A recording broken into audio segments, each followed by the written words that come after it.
Okay, good morning, everyone. I'm doing a Good Friday reading for today because today is Good Friday. My name is Ashley, and my channel is called the Intuitive Wellness Studio Tarot.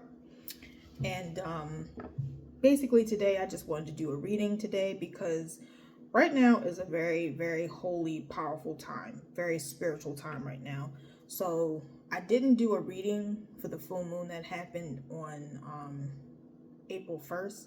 I didn't really manifest either because it's been really cloudy. And in my opinion, I feel like you can't really utilize the full moon energy when it's cloudy like that and it's still cloudy.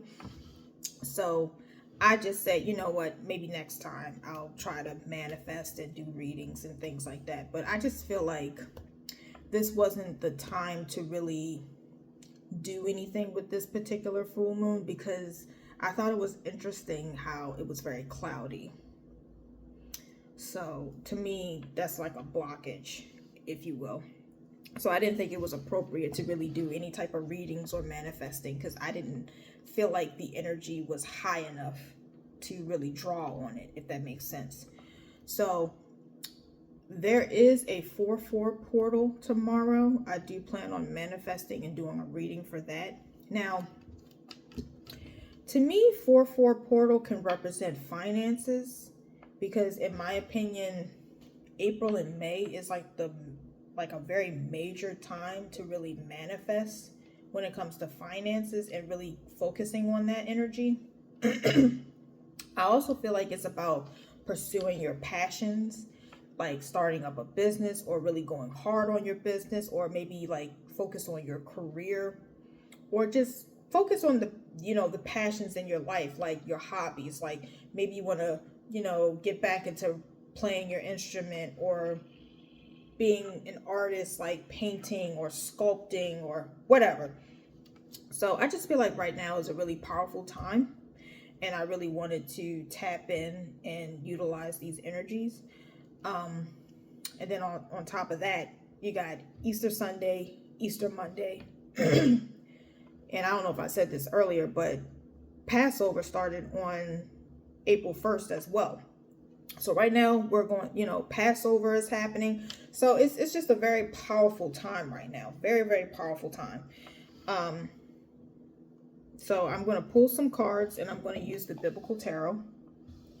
And I just want to see what Spirit has in store right now during this holy time. Just get a temperature check on what, any guiding messages that Spirit has during this time.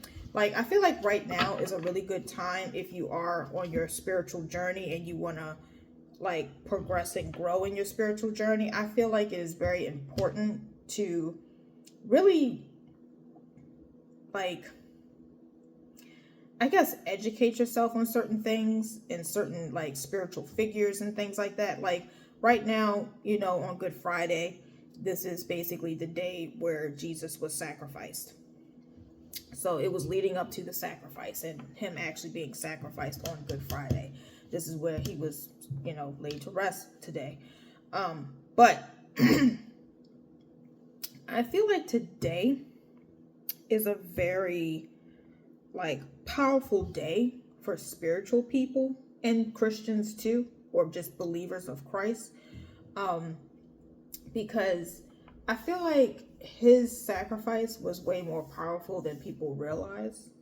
And because I am on YouTube talking to everyone, like everyone can access this video, I can't really say what I really want to say about his sacrifice because, in my opinion, I feel like his sacrifice meant something way more deeper than people realize. And I don't really want to say what I really feel like his sacrifice signifies because I think people might not be ready to hear it, if you will. But whenever I do create like my Patreon page, I will get deeper into like spiritual subjects like that. But to me, Good Friday is very, very significant. To me, it's a little bit more significant than Palm Sunday and Easter Sunday. Because I don't think people realize how deep his sacrifice was, you know. And then on top of that, his age, when he actually passed, he was 33, which is a master year. 33 is not that old. And to be honest, it's interesting because now it's weird because it's like 33 is not that old, but at the same time, it's almost considered middle age because people don't really live to 100 no more. I know a lot of people that passed at 70. So just to keep that in perspective. But anyways, I'm rambling.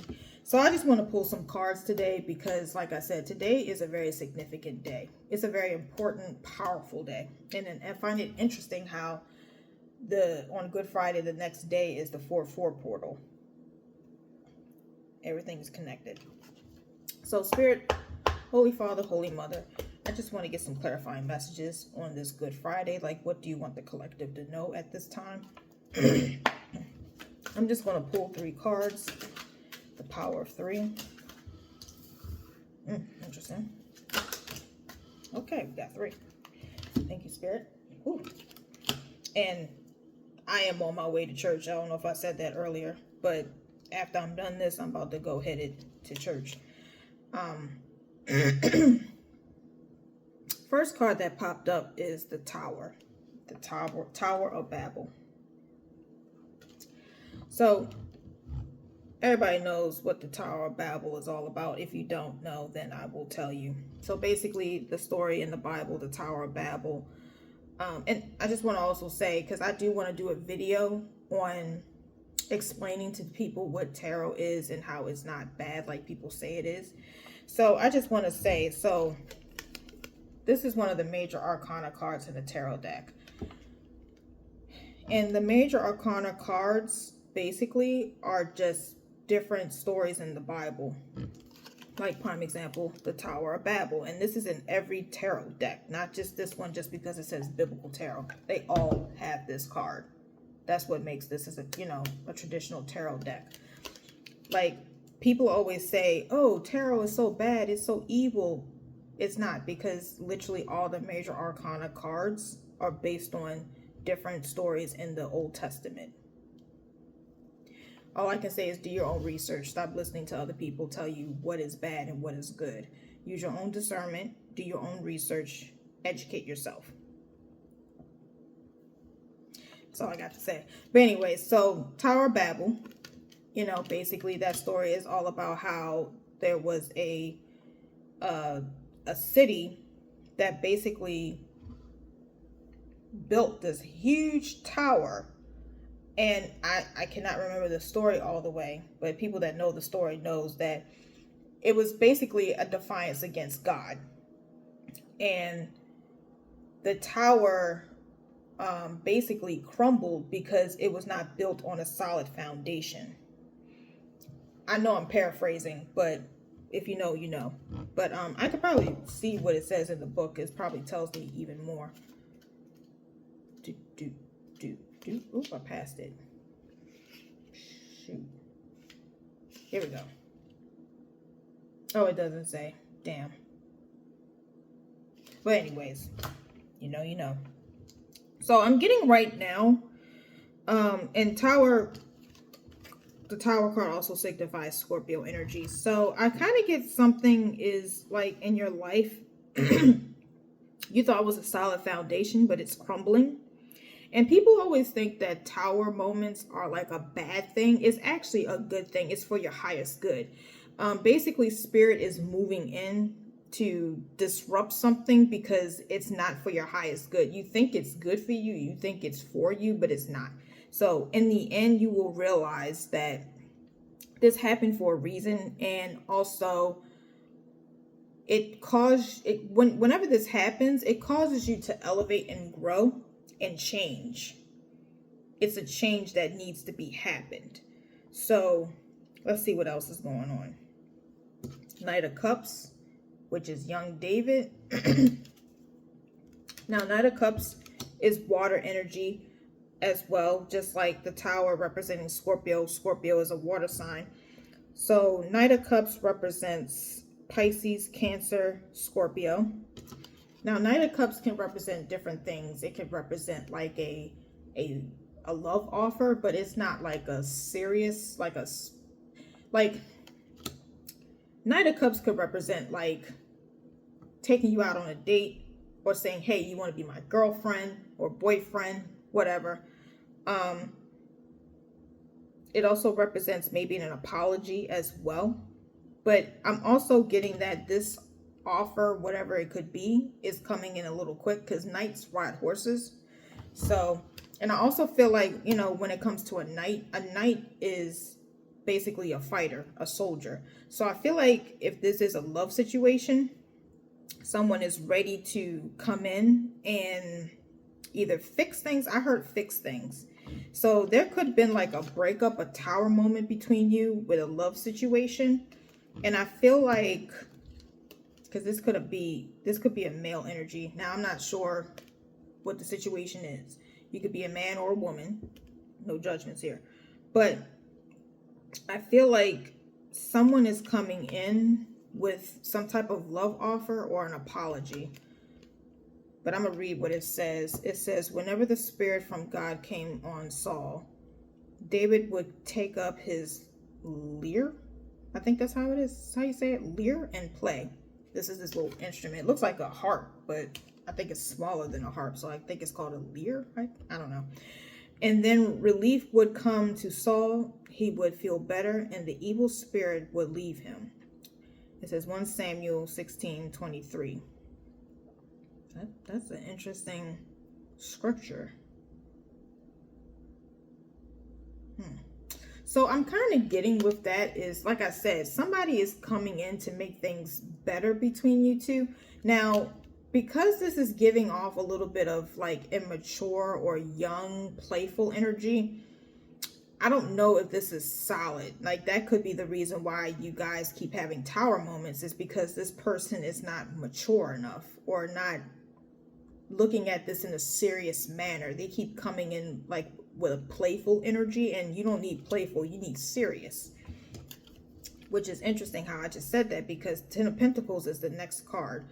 So Ten of Pentacles represents like a to me it represents a romantic couple situation, but you're not all about love. You're all about stability, finances, really pouring into each other, really like investing into one another, really growing a life together. So I kind of get the feeling that this could be you. Now I am seeing two males, but that doesn't really mean anything. You could be a man and a woman. You could be two males, two women. Like I said, no judgments here. Love is love. But I do get the feeling that this is you that I'm picking up. Like this is your significant other, but this is you. There could be an age gap, or it could be a mental age gap or emotional age gap. But you're more mature. You're more serious. You want to take things to the next level. You're like, no, I don't want to be boyfriend and girlfriend anymore, or I don't want to be a situationship anymore. I want to take things to the next level. I want marriage, or I actually want like a commitment, because not everybody wants marriage. Like, I feel like you want to build with this person. You want to invest with this person, you know. Like, Ten of Pentacles, in my opinion, is better than Ten of Cups, because both are love romantic situations. But to me, Cups is just purely emotions and feelings. But Pentacles is about really investing in the person, not just, you know, feelings and love or whatever, but also like finances, like building a life together, building a legacy together, you know, like really wanting each other to be each other's life partner and really doing life together, like some serious shit. So this is what it says.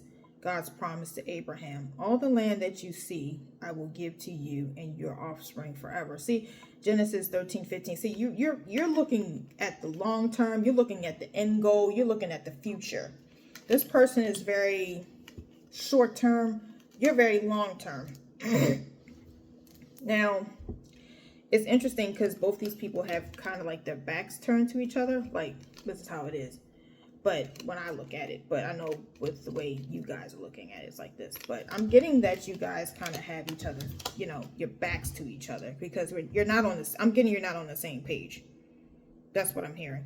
And I think that's the reason why the one person is coming up in cups and you're coming up in pentacles. Now, excuse me, I'm also getting that the person you're dealing with could be a water sign, specifically Scorpio. Could be a Scorpio male that could be younger than you, maybe, or I don't know. I'm kind of getting that this person isn't younger than you, because I find it interesting how the card number is 12 for this person and yours is 10. So I get this feeling that this person actually isn't younger than you, but they act younger than you. They're actually older than you. Not by much. I'm hearing 2 years. I'm hearing this person could be either 2 years younger than you, or 6 years younger than you, or 4 years younger than you.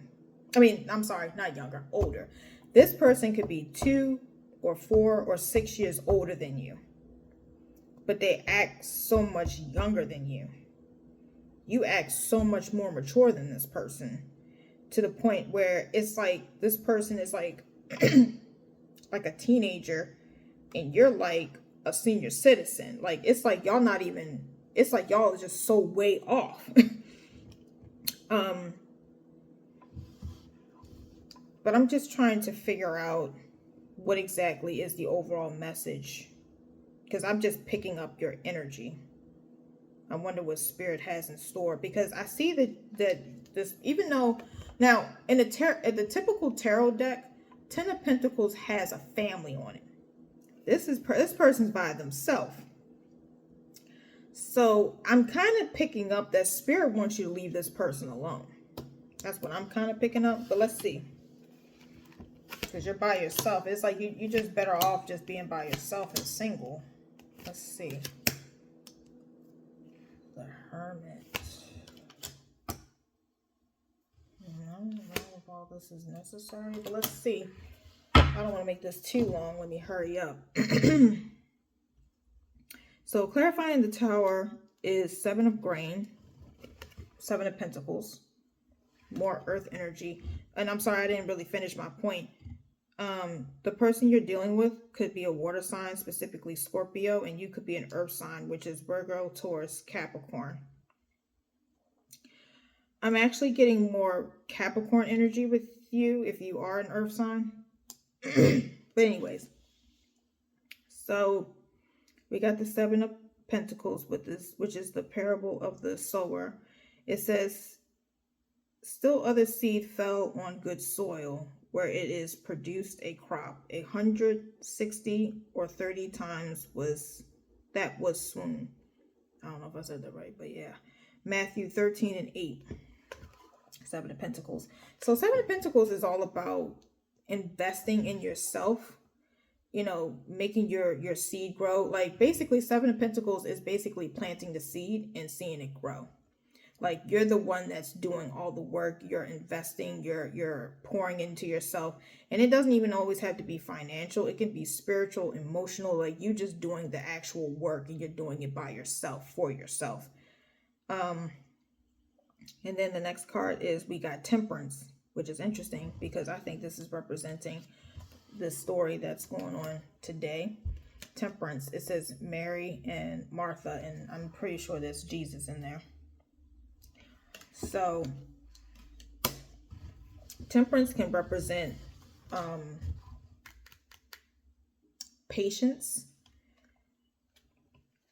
I'm a little confused about the Temperance with this. Okay, that makes more sense. So from the book, it says finding balance, prioritizing and modernization, harmony and diversity of roles, harmony in relationships, inner peace and calm. That makes more sense. So I kind of get the feeling that you are torn between this person. It's like, do I just invest in myself, or do I try to make this work and be more patient? And maybe it'll come together. It's very interesting because normally with Temperance, it's just one person, like an angel on the card. But I find it interesting how there's 3 people here, and it's giving 3 of Pentacles energy. 3 of Pentacles represents working together and coming together, you know, to achieve a common goal, basically being on the same page. So, and it's interesting how this card is 7 and this card is 14. This is representing a couple. This is representing someone being single. So I really do feel like you are going back and forth on whether you should just be single and leave this person alone or try to make it work still. So now we got the Ace of Feathers, which is the Ace of Swords, which is sword energy, which is Libra, Aquarius, Gemini. So it says Saul's conversation. It says, he fell to the ground and heard a voice say to him, Saul, Saul, why do you persecute me? Acts 9:4. Interesting. It's interesting because this Ace of Swords represents truth and clarity and understanding. And I think this is representing that God told you what to do a long time ago. God been told you the tea, been gave you those downloads and told you, leave this person alone. I think you know what you need to do. I think you're just not doing it. Spirit told you what to do already. And then we got Knight of Feathers, which is the overall energy, which feathers can, or air energy can also represent conversations that need to be had. And I feel like this conversation you had with God directly, God told you directly to leave this person alone or what to do. So Knight of Swords, Paul the Apostle. It says, once he began to preach in the synagogue that Jesus is the Son of God, Acts 9:20. Yeah, okay. So, interesting. This is all connected. But I kind of get the feeling that this is representing you coming to terms with your decision. And I think that this is also representing a conversation, and a conversation that needs to be happened quickly. I kind of get the feeling that you've done enough talking to other people to get their opinions on the situation. I think at this moment you just need to come to that final realization and just make it quick, because this situation needs to be wrapped up. I kind of feel like you holding on to this situation is causing a blockage within you. And I think that's the reason why it seems like it needs to wrap up so quickly. Because Knight of Swords can represent quick communication, something that's about to happen quickly. I just feel like you need to make this decision quick. That's what I'm hearing. You need to make it quick.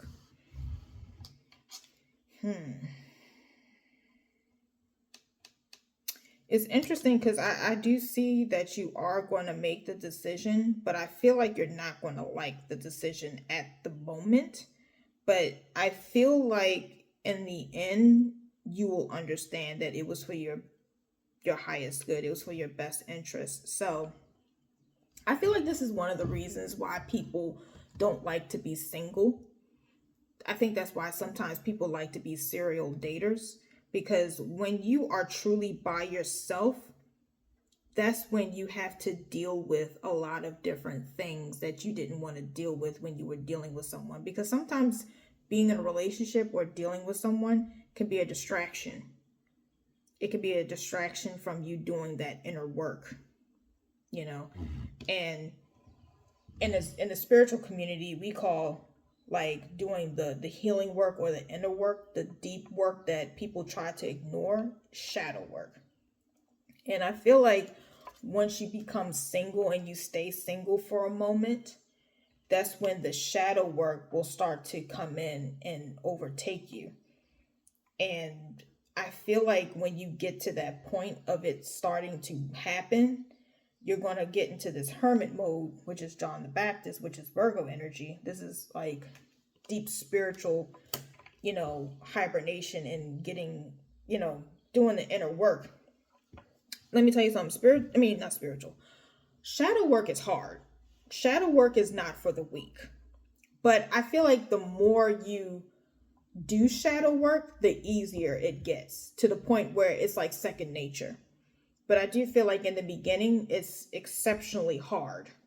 And sometimes it does start with a tower moment. And I feel like you've had that. Now you just got to embrace the shadow work. Because trust me, you always end up way better than what you were before when you actually process your shadow work.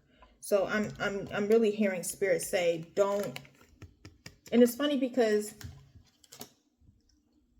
one thing that I love about Good Friday is Jesus did a lot of shadow work before he actually went through with the persecution for today.